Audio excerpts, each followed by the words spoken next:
দেশে একটা ভয়াবহ ষড়যন্ত্র চলছে। এই ষড়যন্ত্র থেকে যদি দেশকে রক্ষা করতে হয়, দেশকে বাঁচাতে হয়, দেশকে এগিয়ে নিতে হয়, তাহলে আমাদের সতর্ক হতে হবে, সজাগ হতে হবে। এছাড়া কোনোভাবেই দেশকে রক্ষা করা যাবে না, কঠিন হবে। সবাই জানে গণতন্ত্রে উত্তরণের জন্য নির্বাচনের কোনো বিকল্প নাই, সবাই জানে। কিন্তু কোন কোন মহল নির্বাচনকে আটকে দিয়ে বন্ধ করে তারা ভিন্ন পথে দেশকে নিয়ে যেতে চায়। কেউ কেউ নতুন দল গঠনের মধ্য দিয়ে ক্ষমতার যেতে চায়, এটা আমাদের আপত্তি নাই। দল যে কেউ গঠন করতে পারে, নির্বাচনও যে কেউ করতে পারে, কিন্তু বিশেষ মহল থেকে বিশেষ উদ্যোগে বিশেষভাবে দল গঠনের নামে একটি বিশেষ পরিস্থিতি সৃষ্টি করে ক্ষমতা দখল করার যদি স্বপ্ন দেখে, তাহলে আপত্তি আছে, এটা আমাদের বুঝতে হবে। বাজার ভালো অবস্থায় নাই, বাজারে গেলে মনে হয় সরকার বলেই দেশে কিছু নাই। আইন শৃঙ্খলা পরিস্থিতি থেকে তাকালে মনে হয় দেশে কোনো সরকারই নাই।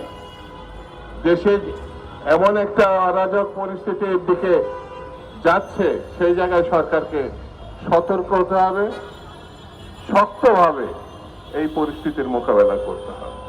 আমি বেশি বক্তৃতা করার জন্য আজকে আসিনি। একটা পরিবার, এই পরিবারে একটা ভালো লোক নাই। যে পরিবার আছে শেখ মুজিবের পরিবার। তিনি ক্ষমতায় থাকা অবস্থায় তার ছেলে ব্যাংক ডাকাত হিসাবে সারা দেশে স্বীকৃতি পেয়েছিল, শেখ কামাল।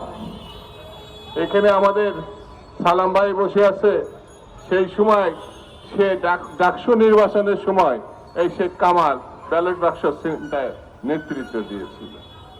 তার বাবা রক্ষী বাহিনী করে, শেখ মুজিব রক্ষী বাহিনী করে হাজার হাজার বিরোধী দলের নেতা কর্মীকে, প্রায় 40,000 ঊর্ধ্বে নেতা কর্মীকে 3 বছরের মধ্যে হত্যা করেছিল, দুর্ভিক্ষ সৃষ্টি করেছিল, এবং সেই দুর্ভিক্ষের লক্ষ লক্ষ মানুষকে তিনি মৃত্যুর দিকে ঠেলে দিয়েছিলেন।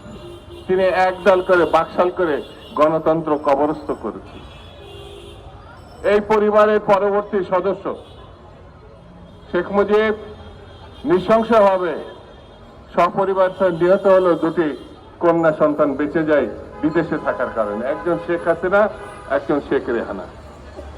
শেখ রেহানা এবং শেখ হাসিনার আবার 4টা ছেলে মেয়ে আছে, তারা বিদেশে থাকে। এখন শেখ হাসিনাও বিদেশে থাকে, ভারতে থাকে।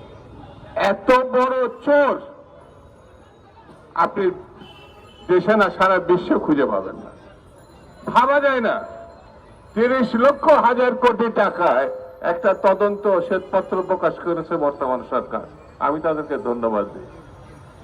বাঙালির মান ইজ্জত, দেশের মান ইজ্জত, মুক্তিযুদ্ধকে তারা ছোট করেছে, মুক্তিযুদ্ধের নামে এই চুরি করেছে।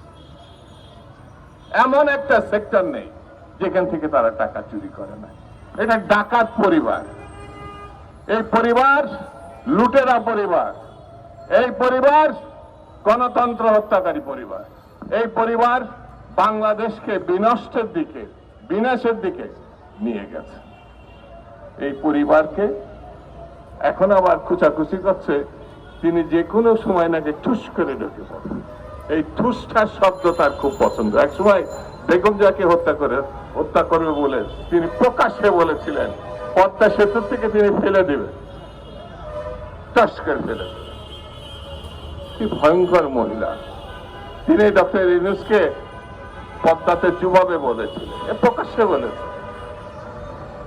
এই পরিবারকে যত তাড়াতাড়ি সম্ভব, ডক্টর ইউনূস সাহেব, আপনার কাছে আমরা দাবি করি না, কিন্তু আজকে দাবি করি, দ্রুত বিচারে আওতায় আনতে হবে। শুধু শেখ হাসিনা না, শেখ হাসিনা, শেখ রেহানা এবং তাদের যাদের পুত্র কন্যা আছে, এই যে টিউলিপ পার্লামেন্টে মেম্বার হওয়ার পরে, আরে আল্লাহ কি উৎসব! এখন দেখা যাচ্ছে সেই 14 মধ্যে টিউলিপও একজন। এবং এটি বাংলাদেশে তদন্ত হয় না, আমেরিকায় সিবিআই, আমেরিকান তদন্ত সংস্থা, তারা এই তদন্ত করেছে। এই যে মাঝে মাঝে আপনার নিশ্চয় মনে আছে শেখ হাসিনা কেঁদে ফেলছে, ওনার কান্নার একটা স্বভাব আছে। আমি আমার ছেলে মেয়েদের খাওয়াতে পারি নাই, টাকা দিতে পারি নাই, শিক্ষা দিতে পারি নাই, মানে শিক্ষার টাকা দিতে পারি, টাকার মানে এখন তো মনে হচ্ছে এক সাম্রাজ্য ছাড়া এত টাকা কারোর তো থাকার কথা না, তিনি যান অর্জন করে। সেই জন্য বন্ধুরা, চারিদিকে দিকে বিএনপিকে ঠেকানোর জন্য, বিএনপিকে ধ্বংস করার জন্য, যেটা 1/11 থেকে শুরু হয়েছিল, আবার এখন কিছু কিছু আলামত দেখা দিচ্ছে। বাংলাদেশে শহীদ জিয়া গণতন্ত্র প্রতিষ্ঠা করেছিলেন, বাংলাদেশে দেশনেত্রী বেগম খালেদা জিয়া গণতন্ত্রকে এগিয়ে নিয়েছিলেন এরশাদের পতন ঘটানোর মধ্য দিয়ে। বাংলাদেশে পূর্ণবার সম্ভাবনা দেখা দিয়েছে জনাব তারেক রহমানের নেতৃত্বে গণতন্ত্র প্রতিষ্ঠা করার জন্য। এই সুযোগ কোনোভাবে নষ্ট করতে যাওয়া যাবে না। বিএনপিকে ক্ষমতা আনলে বিএনপি পারে বাংলাদেশের মানুষকে রক্ষা করতে, অতীতে এটা প্রমাণ হয়েছে। বিএনপি পারে এই বাজারকে রক্ষা করতে, যে বাজারে আজকে আগুন ধরছে সেই বাজারকে সুসংগঠিত করে মানুষের, গরিব মানুষের কাছে নিয়ে যেতে। বিএনপি পারে বাংলাদেশের স্বাধীনতা সার্বভৌমত্ব রক্ষা করা। বিএনপি পারে, অতীতের থেকে আমরা জানি গরিব মানুষের পাশে দাঁড়ানো, কিভাবে দাঁড়াতে হয়। সেই জন্য বিএনপিকে যারা ঠেকাচ্ছে তাদেরকে উদ্দেশ্যে বলবো, এইসব করে কোনো লাভ নাই, এইসব করে কোনো লাভ নাই। বিএনপি যদি একবার রাস্তায় নামে, তার পরিণতি কি হয় শেখ হাসিনা ভালো করে জানে। সেই জন্য রাস্তায় নামানোর থেকে বিএনপিকে পার্লামেন্টে নিয়ে যাওয়া, নির্বাচনের মধ্যে দিয়ে সুষ্ঠু পরিবেশ ফিরিয়ে আনা, এটাই এখন সবথেকে বড় কাজ। এই দিকে আমি সরকারকে আহ্বান জানাবো, যত দ্রুত সম্ভব নির্বাচনের ব্যবস্থা করেন, নির্বাচনের মধ্য দিয়েই একটি নির্বাচিত সরকার প্রতিষ্ঠা করেন। তাহলে 24-এর যে চেতনা, 24-এর যে গণ অভ্যুত্থানের লক্ষ্য, সেটি পূরণ করা সম্ভব হবে।